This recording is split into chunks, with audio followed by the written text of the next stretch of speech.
नमस्कार साथियों, एक बार फिर से एक हकीकत कहानी लेकर आए जो कि आपके मन को झकझोर देगी। बिल्कुल सत्य घटना है। एक बार की बात है कि यह घटना जयपुर की एक वरिष्ठ डॉक्टर की आप बीती है, जिसने उनका जीवन बदल दिया। वह हृदय रोग विशेषज्ञ हैं। उनके द्वारा बताई प्रभु की कृपा की कहानी। एक दिन मेरे पास एक दंपत्ति अपनी 6 साल की बच्ची को लेकर आए। निरीक्षण के बाद पता चला कि उसके हृदय में रक्त संचार बहुत कम हो चुका है। मैंने अपने साथी डॉक्टरों से विचार करने के बाद उस दंपत्ति से कहा, 30% संभावना है बचने की। दिल को खोलकर ओपन हार्ट सर्जरी करनी पड़ेगी, नहीं तो बच्ची के पास सिर्फ 3 महीने का समय है।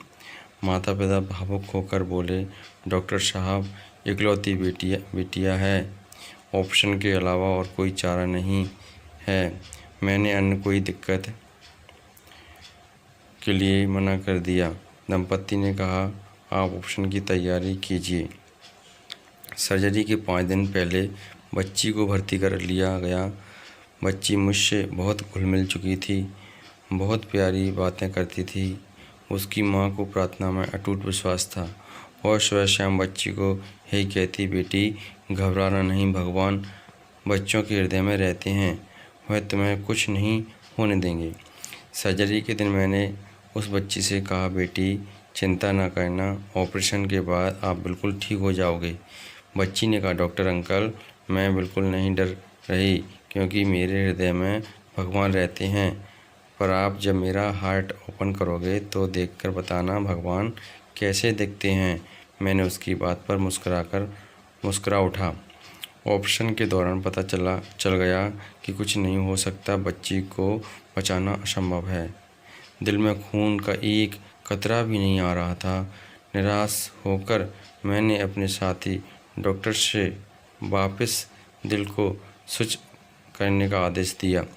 तभी मुझे बच्ची की आखिरी बात याद आई और मैं अपने रक्त भरे हाथों को जोड़कर प्रार्थना करने लगा, हे ईश्वर, मेरा सारा अनुभव तो इस बच्ची को बचाने में असमर्थ है, पर यदि आप इसके हृदय में विराजमान हो तो आप ही कुछ कीजिए।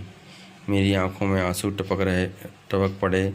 यह मेरी पहली अश्रुपूर्ण प्रार्थना थी। इसी बीच मेरे जूनियर डॉक्टर ने मुझे कोहनी मारी। मैं चमत्कार में विश्वास नहीं करता था। मैं स्तंभ हो गया यह देखकर कि दिल में रक्त संचार पुनः शुरू हो गया। मेरे 60 साल के जीवन काल में ऐसा पहली बार हुआ था।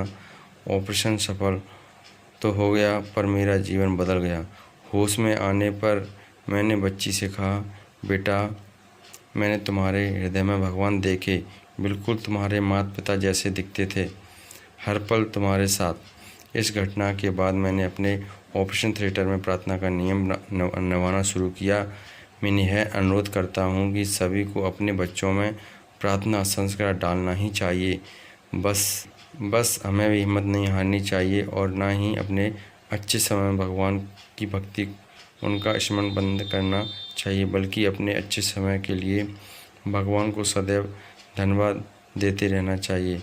सदैव प्रसन्न रहिए, भगवान का धन्यवाद करते रहिए। जो प्राप्त है वही पर्याप्त है। साथियों, हकीकत यही है कि भगवान का स्मरण करते रहिए और अपने कर्म करते रहिए। जय श्री राधे। अगर वीडियो अच्छी लगे तो हमारे चैनल को लाइक, सब्सक्राइब, फॉलो अवश्य कीजिए। Thank you.